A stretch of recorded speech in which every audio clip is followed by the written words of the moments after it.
सम्पूर्णमा नमस्कार। तपाईहरुको भर्खर एनएचपीसी एउटा एक्जाम सकेको छ। मैले साथीहरुबाट फिडब्याक पाएँ पहिलो भिडियोको, धन्यवाद। अर्को चाहिँ अब यो एक्स्ट्रा अकुलर मसल्सको बनाइदिनु पर्यो भनेर मलाई चाहिँ दुई तीनटा मेसेज आछ।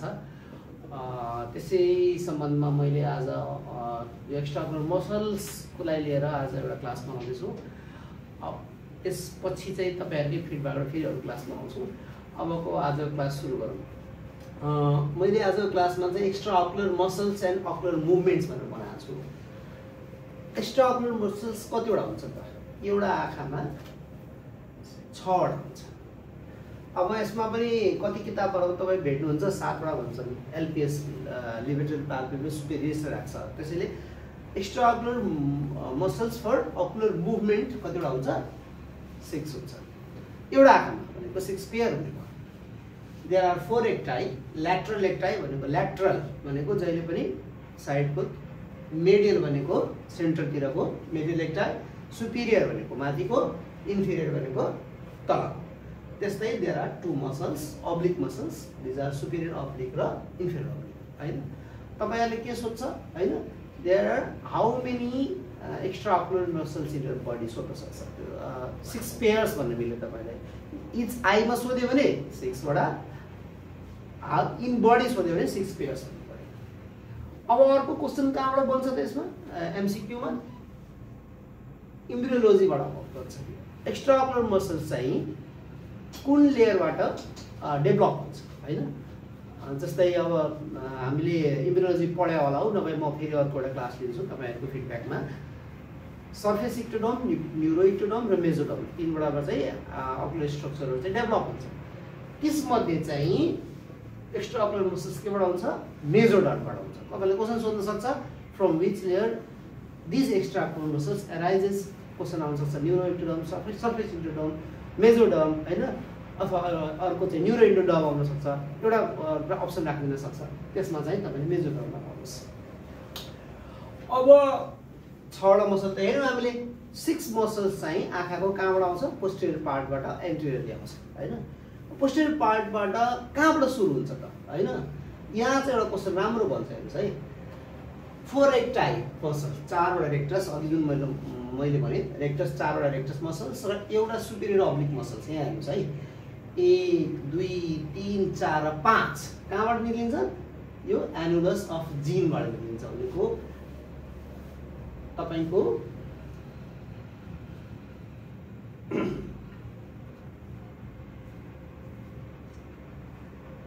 एनुलस अफ जिनबाट निक्लिन्छ।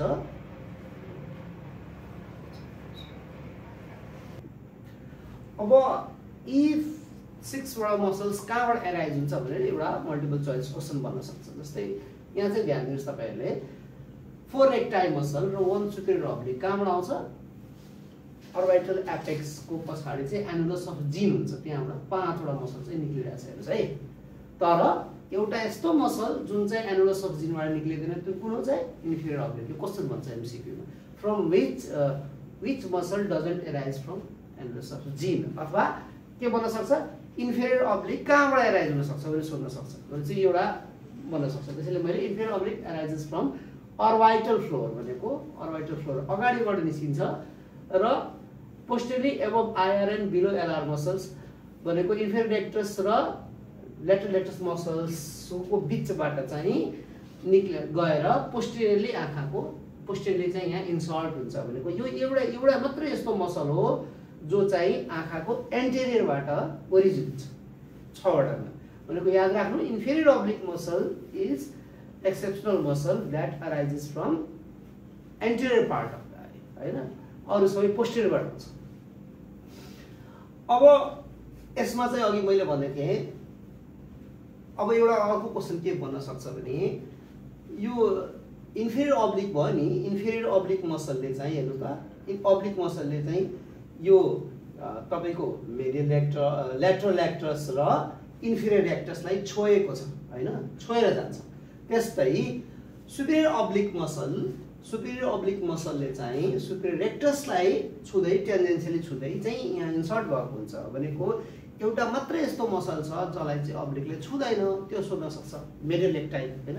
Which of the following muscle is not connected अथवा touched with any oblique muscle भन्ने तपाईले के बनाउने मेडियल लेग टाइप हैन।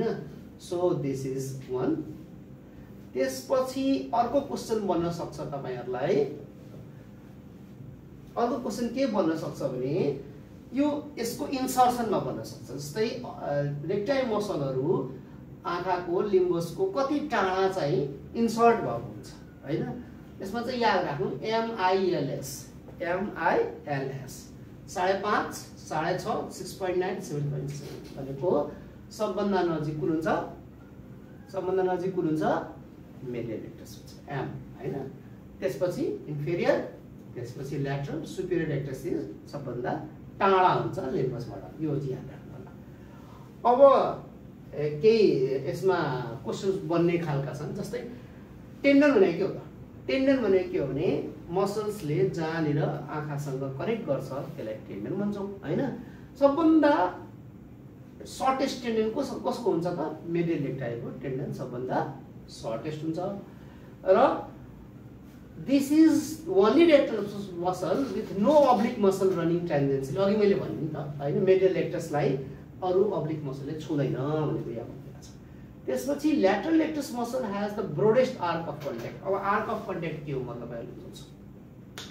यो आँखा हो, पछाडीबाट मैले भने रेक्टस मसल पछाडीबाट आउँछ र यहाँ इन्सर्ट गर्छ, यहाँ इन्सर्ट गर्छ र यहाँ इन्सर्ट गर्छ र यति भाग आँखाको यसले छोएको छ हैन। पछि जहाँबाट इन्सर्ट गर्छ जहाँसम्म मसल टच हुन्छ त्यसलाई आर्क अफ कन्ट्याक्ट भन्छ। आर्क अफ कन्ट्याक्ट जति बढी भयो त्यति नै मसलको स्ट्रेन्थ बढिन्छ, त्यतिले आँखालाई बढी तान्छ हैन। बुझ्नुभयो नि तपाईहरुले? अब के भनेको the lateral rectus has the broadest arc of contact भनेको ल्याटरल लेक्टसको सबभन्दा बढी कन्ट्याक्ट हुन्छ। त्यसैले सबभन्दा स्ट्रङली चाहिँ काम कसले गर्छ? ल्याटरल लेक्टसले काम गर्छ हैन। त्यसपछि lateral rectus the thinnest extra muscle ocular muscle having width of भने सबभन्दा थिन लेक्टस कुन हो भनेपछि तपाईले के सोच्छ भन्छ? ल्याटरल लेक्टस हो। त्यसपछि superior rectus is attached to the fibres of the लेबेट LPS भनेको जो सुपिरियरबाट आउँछ त्यो चाहिँ के हो भने LPS भनेको जसले आँखा खोल्छ, जुन मसलले आँखा खोल्छ त्योसँग सुपिरियर तपाईको रेक्टस अट्याच हुन्छ। त्यसैले कुनै सर्जरी जसमा सुपिरियर रेक्टस छोइन्छ त्यसमा प्रोसेस हुने चान्स बढी हुन्छ। र तपाईले अर्को सोध्न सक्छ which is the longest extraocular muscle? Superior oblique is the longest extraocular muscle. अब यो कुरा बुझिसकेपछि अब हामी गेजमा जाउँ। There are two type of gaze भन्छौँ, कार्डिनल गेजेस अथवा डायग्नोस्टिक गेज। कार्डिनल गेज भनेको देयर आर हामी कतिवटा एक्स्ट्राअकुलर मसल भने 6वटा पनि हैन। त्यसैले हरेक एक्स्ट्राअकुलर मसल्सको आफ्नो एउटा फिल्ड हुन्छ जहाँ उसको म्याक्सिमम एक्सन हुन्छ, त्यसलाई प्राइमरी एक्सन भन्छौँ हैन। म्याक्सिमम एक्सन भएको त्यो हरेक मसल्सको एउटा प्राइमरी एक्सनको जुन फिल्ड हुन्छ 6वटा मसलको 6वटा फिल्ड हुन्छ, त्यसलाई 6 कार्डिनल गेजमा डिभाइड गर्छौँ। जस्तै मैले आँखालाई राइटतिर गरे, राइटतिर लग्यो भने मेरो राइटको ल्याटरल लेक्टसले काम गर्यो हैन, लेफ्टको मिडल लेक्टसले काम गर्यो भनेको यो राइटको लागि चाहिँ मेरो ल्याटरल लेक्टसको कार्डिनल गेज हो, लेफ्टको लागि चाहिँ मिडलको लागि भयो हैन। त्यस्तै राइट ल्याटरस लेफ्ट मिडल मैले अघि भनेको ठ्याक्क उल्टो राइट मिडल लेफ्ट ल्याटरल। तपाईले एकचोटि खर्र हेर्नुभयो भने आफैमा तपाईले यसो विचार गर्नुपर्छ। राइट सुपिरियर रेक्टस यहाँ हैन, त्यसपछि राइट इन्फेरियर रेक्टस यहाँ हैन, त्यसपछि एक्सनमा कुरा गर्दैछु है म। यतातिर कुरा गरियो भने यतातिर राइट ल्याटरल, यता राइट मिडियल, यतातिर इलिभेटरमा कुरा गर्यो भने याद गर्नु यहाँ चाहिँ उल्टो हुन्छ। इन्फेरियर अब्लिकको काम इलिभेसन हो, राइट इन्फेरियर अब्लिक एक्सन यो र राइट सुपिरियर अब्लिकको एक्सन यताको मिडियलको डिप्रेसन भयो हैन। याद गर्नुहोस्, तपाईले एकचोटि खर्र हेर्नुभयो भने यो बुझ्नुहुन्छ हैन।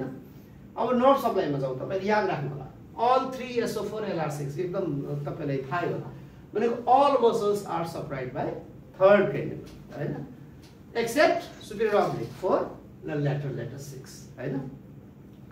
त्यस्तै LPS भनेको लेटरल पाल्पेब्रल सुपेरियस जुनलाई चाहिँ आँखा खोल्ने मसल भन्छौँ।